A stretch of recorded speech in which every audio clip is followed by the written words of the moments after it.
নমস্কার বন্ধুরা, নবদিগন্ত চ্যানেলের পক্ষ থেকে আপনাদের সকলকে জানাই স্বাগতম। তো বন্ধুরা, এখন আমি আপনাদের সাথে এই ভিডিওতে যে বিষয় নিয়ে আলোচনা করতে চলেছি সেটি হচ্ছে ওএমআর সিটের যে বারংবার দাবিটা উঠেছিল এসএসসি চেয়ারম্যানের কাছে, যে ওএমআর সিটের মিরর ইমেজ থাকলেই কিন্তু যোগ্য অযোগ্য বাছাই করা সম্ভব। এই বিষয়ে এসএসসি চেয়ারম্যানকে চাপ দেওয়া হলে তিনি কিন্তু এবারে পরিষ্কার স্বীকার করে নিলেন যে হ্যাঁ, তাদের কাছে ওএমআর সিটের মিরর ইমেজ রয়েছে। তো এই বিষয়ে বিস্তারিত আপডেট এই ভিডিওতে শেয়ার করতে চলেছি। এক কথায় বলা যায়, চাকরি হারা ইন সার্ভিস শিক্ষক যারা সদ্য চাকরি হারিয়েছেন তাদের জন্য এটা কিন্তু একটা বিগ ব্রেকিং নিউজ। কেননা যেহেতু এসএসসি চেয়ারম্যান নিজ মুখে স্বীকার করেছেন ওএমআর মিরর ইমেজ আছে।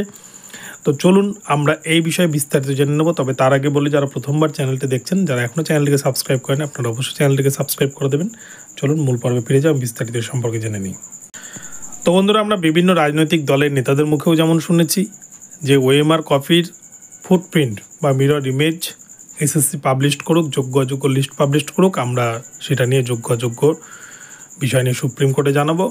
আশা করা যায় যোগ্য অযোগ্য বাছাই করতে এইটাকে সুপ্রিম কোর্টও মেনে নেবে। তো এই বিষয় নিয়ে কিন্তু বিভিন্ন রাজনৈতিক নেতারা যেমন বলছেন, বিভিন্ন আইনজ্ঞ, বিভিন্ন আইন বিশারদ তারাও কিন্তু এই বিষয়ে স্পষ্ট বক্তব্য দিয়েছেন।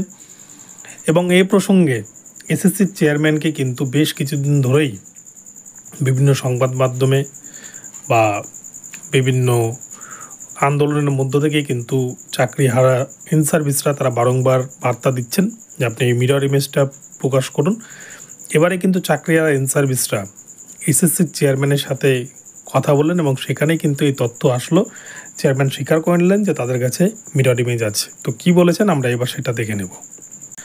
তো দেখুন বন্ধুরা, আপনারা দেখতে পাচ্ছেন এখানে লেখা রয়েছে ওএমআর মিরর ইমেজ আছে, মেনে নিল এসএসসি। এসএসসির চাকরিহারা শিক্ষক, শিক্ষিকা ও অশিক্ষক কর্মীরা লাগাতার দাবি তুলে আসছেন ওএমআর সিটের মিরর ইমেজ প্রকাশ করতে হবে। এবার চাকরিহারারা দাবি করলেন মুখোমুখি বৈঠকে এসএসসি চেয়ারম্যান সিদ্ধার্থ মজুমদার স্বীকার করেছেন যে ওএমআর সিটের মিরর ইমেজ আছে।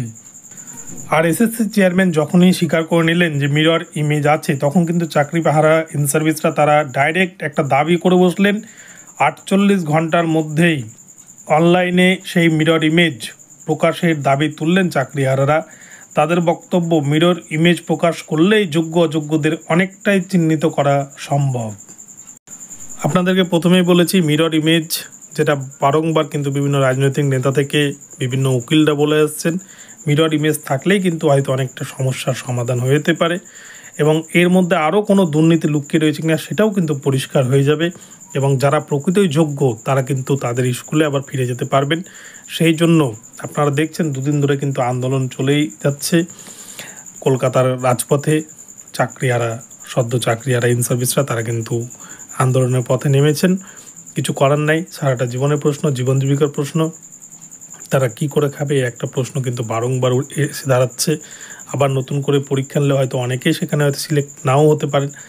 এই ভয়ে কিন্তু তারা এখনও ভীত হয়ে রয়েছেন। কেননা ত্রিপুরাতে যে প্যানেল বাতিল করেছিল বাম আমলের 2010 সালের যে নিয়োগ প্রাথমিকের, সেই প্যানেলের কিন্তু যারা অযোগ্য ছিল, সুপ্রিম কোর্টের যে রায় ছিল সেই রায় কিন্তু আজও বহাল রয়েছে। তারা কিন্তু আজকেও জয়েন করতে পারেননি বহু শিক্ষক।